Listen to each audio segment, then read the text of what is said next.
My family kicked me out for being gay at 16. 13 years later, they demanded I plan my sister's wedding, but I got a restraining order and left them speechless. I'm 29 years old. I work at a wedding planning company. And what happened a few months ago basically proved to me that my family is never going to change, no matter how much time passes. I guess I should start by explaining why I haven't spoken to them in almost 13 years, because that part is important to understand everything that came after. When I was 16 years old, I told my parents I was gay, and my mom, Gloria, literally kicked me out of the house that same day. She told me she wasn't going to have a son like that, living under her roof, that I was an embarrassment to the family. You know, all the classic homophobic speech you can imagine. My dad, Dennis, didn't say anything. He just stood there watching her throw my stuff into the street. And when I say my stuff, I mean what she considered necessary, which was basically clothes and some books, nothing else. She didn't even let me take my laptop that I had bought with my own money, working at a Subway on weekends. I had two siblings. Well, I have them technically, Ava and Luke, and neither of them lifted a finger to help me. Ava was like 14 at the time, and Luke was 19, and they both just acted like I had done something terrible, like I deserved what was happening to me. The thing is, I ended up living with my best friend Courtney and her family, who took me in without asking questions and basically saved my life. Courtney's parents were incredible. They let me stay in their guest room, helped me finish high school, even lent me money to start college when the time came. Courtney and I had been inseparable since we were 12. Like those friendships, you know, are going to last forever. And when I needed her most, she was there without hesitating for a second. I spent the next few years building my life from scratch, without help from my biological family, working part-time while studying, and eventually got a job at this wedding company that basically became my life. Turns out I'm pretty good at organizing events. I have a good eye for details, and I'm good at negotiating with vendors, so I moved up the ranks until I became one of the lead coordinators. Diana, my boss, is an amazing woman who has always supported me and who knows my whole family history because, you know, after working with someone for years, you end up sharing those things. Fast forward to like 8 months ago. Courtney got engaged to her boyfriend, who's a great guy. And obviously I was super excited for her.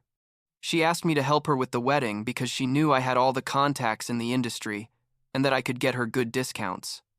And I mean, this is my best friend, the person who literally gave me a roof when my own family abandoned me, so obviously I was going to do everything possible for her.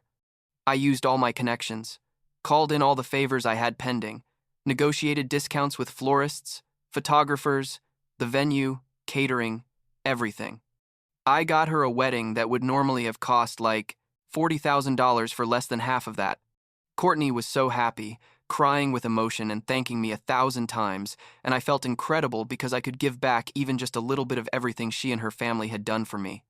The wedding was beautiful, perfect, everything went exactly as we planned. Courtney was radiant, her family was happy, and I felt proud of the work we had done. A few days after the wedding, Courtney posted on Facebook a long post thanking all the people who had made her special day possible, and she tagged me specifically mentioning that I had helped her save a huge amount of money using my industry contacts. It was a super sweet and emotional post, and honestly it made me feel great to see how many people commented nice things. I didn't think anything bad about it. Like, it was just my friend thanking me publicly. What could go wrong? Well, turns out my family, from whom I had heard absolutely nothing in 13 years, saw that post. I have no idea how. It got to them. I guess some mutual friend or someone shared something. But somehow my mom Gloria saw that I had helped organize an expensive wedding and that I had used my connections to get discounts. And that's when this whole nightmare started that still has me exhausted just remembering it. Like 3 days after Courtney's post, my phone rang with a number I didn't recognize. Normally I don't answer calls from unknown numbers, but I was expecting a call from a new vendor, so I answered. And it was my mom, Gloria. The woman who kicked me out of her house for being who I am, who didn't try to contact me even once in 13 years, who basically acted like I had died. And she spoke to me like nothing had happened, like we were a normal family, saying, "Hi, honey. I saw you helped with your friend's wedding. How nice of you." I literally froze. not knowing what to say. And before I could react, she went straight to the point. Your sister Ava is getting married next year, and we need you to do the same for her that you did for your friend. She's your family after all. Can you believe it? 13 years without speaking to me. 13 years of total silence. And the first thing she tells me isn't an apology. It's not an attempt to reconnect. It's not even asking me how I am. No. The first thing she does is ask me, no. Demand that I use my connections and my work to benefit my sister. I told her no. Quite politely, considering the circumstances. I told her that what I did for Courtney was because she's my real family, the one who was there when you guys threw me out on the street, and that I had no intention of helping people who treated me like trash. Gloria immediately got hysterical, started screaming that I was ungrateful, that they had fed me for 16 years, that I owed this to my sister. How could I be so selfish? I hung up without saying anything else and blocked the number. I thought that would be the end of it. Like, I made my point clear and done deal, but I was completely wrong. In the next 2 weeks, I received calls and messages from literally all my extended family. Uncles who never talked to me much, cousins I played with when I was a kid. Even my grandmother, who's like 75, sent me a text message saying she was disappointed in me. All with the same message, that I had to help with Ava's wedding, that family is family, that I needed to forgive and forget. All that garbage about always doing the right thing that people say when they want you to do something that benefits them. And the thing that bothered me most was that no one, absolutely no one, mentioned the fact that they had kicked me out of the house as a minor, that they had completely abandoned me, that they never tried to contact me or fix things. All of that was apparently irrelevant now that they needed something from me. I blocked all the numbers I could, but new ones kept appearing. Luke, my brother, sent me a long email to my work email. You know what I mean? He looked up my professional email on the company website to contact me, saying that he had always loved me, that he never agreed with what happened, but that now was the time to be the older brother and set an example. I responded, telling him that if he really hadn't agreed with what happened, he would have done something at the time, that he was 19 years old when they kicked me out, and he could perfectly have helped me, but chose not to, so don't come to me now with that story. He didn't respond after that. Things got worse when Ava decided to get directly involved. She called my office, literally called the main company number, and started complaining to the receptionist, saying that I was showing illegal favoritism by helping friends but not family, that I was using company resources inappropriately, basically making up accusations that made no sense. The receptionist, who knows me and knows I'm professional, transferred the call to me confused. And when Ava heard my voice, she started yelling at me that I was a horrible person. How could I deny her her special day? That I was rich and successful, and she could barely afford a decent wedding. I told her it wasn't my problem and hung up, but the fact that she had called my workplace had me furious. I went straight to Diana and explained the whole situation, just in case Ava tried to cause more problems, and Diana told me not to worry, that she had my back completely. I thought things would calm down eventually, but no, this was just the beginning. Ava started posting things on Facebook about me. She didn't tag me directly because I had her blocked, but several mutual friends sent me screenshots. She made long posts, talking about selfish siblings who have all the resources in the world but refuse to help their own blood, about how people change when they have a little money, about family values and loyalty. You know, all super vague, but obviously directed at me. People who didn't know my story probably thought I was an asshole, and that bothered me, but I wasn't going to come out publicly to defend myself or give explanations about why I didn't want contact with my family. And that was my business, and I didn't owe anyone explanations. Things reached an absolutely ridiculous point when, like a month after all this, I was in the office working in a meeting with an important client, a couple who was going to spend literally $80,000 on their wedding, and the receptionist interrupted me saying there was an emergency at the front desk. I went down thinking maybe there was a problem with a delivery or something, and there they were, Gloria and Ava, at my office reception, demanding to speak with me. My mom was dressed like she was going to a job interview, very formal, and Ava was wearing a shirt that said, "Bride, to be with sparkles and everything," like she had really planned this scene to cause maximum impact. Gloria started talking loudly, loud enough for everyone in reception to hear, saying how was it possible that I was ignoring my own family, that they were only asking for a little help, that she had raised me, and now I was turning my back on her. Ava was crying, or pretending to cry, saying that her wedding was going to be a disaster because they couldn't afford what they needed and that I could fix everything, but I was refusing out of spite. There were clients in the reception waiting for their appointments, vendors making deliveries, and my coworkers watching the whole scene. I felt humiliated and furious at the same time. My hands were shaking with the rage I had, but I tried to stay calm. I told them quietly that they needed to leave immediately, or I would call security. And Gloria responded even louder. Look how he treats his mother, the woman who gave him life. This is what happens when you give everything to a child, and they end up like this. Diana came out of her office because she heard the commotion and immediately took control of the situation. She told Gloria and Ava that they were interrupting a private business without authorization, that they had 30 seconds to leave the building or she would call the police for trespassing.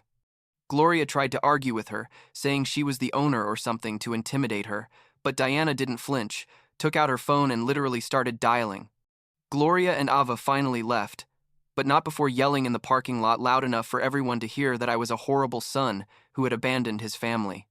After they left, Deanna took me to her office and made me tea, sat with me and asked if I was okay. I told her the whole complete story, from when they kicked me out of the house to that moment, and she was genuinely angry for me. She told me that if they came back, she would call the police without warning, that I didn't have to put up with that kind of harassment, and that if I needed to take the rest of the day off, that was fine. I didn't take the day off because I didn't want my parents to think they had won something or that they had affected me, but honestly, I was emotionally devastated. I spent the rest of the day functioning on autopilot, smiling at clients while inside I wanted to scream. A week later, I received an envelope at my apartment. It was a formal invitation to Ava's wedding, with a handwritten note saying they hoped I could attend and that it was the perfect time to reconcile as a family. The wedding was in 6 months, and the note also mentioned that any financial or planning help would be deeply appreciated. I threw it in the trash immediately. I blocked all the new numbers I had from my family, blocked everyone on social media, even created filters in my email so any message from them would go directly to spam. I thought they would finally get the message and leave me alone, but I completely underestimated their level of obsession with this. Gloria called from a number I hadn't blocked, probably from a friend or something. And when I answered without realizing it, she started with the same old speech. This time I told her clearly that if they contacted me again, showed up at my work, or bothered me in any way, I was going to take legal action. I told her I had documented everything, that I had screenshots of Ava's posts, that I had witnesses from the scene at my office, and that a lawyer had told me I had enough for a restraining order that shut her up for a moment. But then she started crying, saying, how could I threaten my own mother like that? That she only wanted the best for her family. And I don't know what else because I hung up. 2 weeks later, I was arriving at my apartment after work. It was like 7 p.m., and I was exhausted. And there was a group of people standing outside my building with signs. At first, I thought it was some protest about something in the building or the neighborhood, but when I got closer, I saw the signs had my name, my full name. They said things like, Blake, help your sister, family is forever, and one that said, rich kids, forget their roots. There were like 5 or 6 people, and in the center was Ava with a t-shirt that said, my brother abandoned me in big letters. I froze, literally couldn't believe what I was seeing. My neighbors were coming out of their apartments to see what was happening. People on the street were stopping to look, and Ava started yelling at me when she saw me, saying they weren't going to leave until I agreed to help her. I took out my phone and called the police immediately. I told them there were people protesting in front of my building, harassing me and refusing to leave, and that I felt threatened. The operator told me she was sending a patrol right away. Ava and her friends, because I guess she convinced people that I was the villain of the story, stayed there yelling things while I waited inside the lobby of my building. The doorman was confused and worried, asked me if I was okay, and if I knew those people. And I could only say it was my sister, but we weren't in contact, and that she was trying to pressure me into something. The police arrived like 15 minutes later, which felt like an eternity, and asked Ava and her group to leave. Ava tried to explain the whole situation to them, saying I was her brother and they just wanted to talk to me. But the cops told her that was harassment, and if they didn't leave voluntarily, they were going to arrest them for disturbing the peace. They finally left, but before leaving, Ava yelled at me that this wasn't over, that she was going to make everyone know what kind of person I was. I went up to my apartment shaking, not from fear, but from pure adrenaline and rage. I couldn't believe things had reached this point. I called Robert, a lawyer friend who had offered me legal help if I needed it, and told him everything that was happening. He told me I definitely had grounds for a restraining order, that what had just happened was clear harassment, and that I should start the process immediately. The next day we went together to court, and I filed all the documentation, the social media posts, the testimonies from people in my office about the scene they made, the police report from the protest outside my building, everything.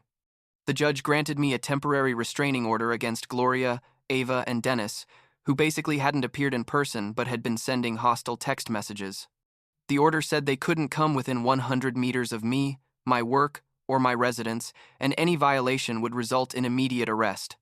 I felt relieved, but also sad in a way, because this meant that any possibility of someday maybe having some kind of relationship with my biological family was completely dead. But then I remembered everything they had done to me.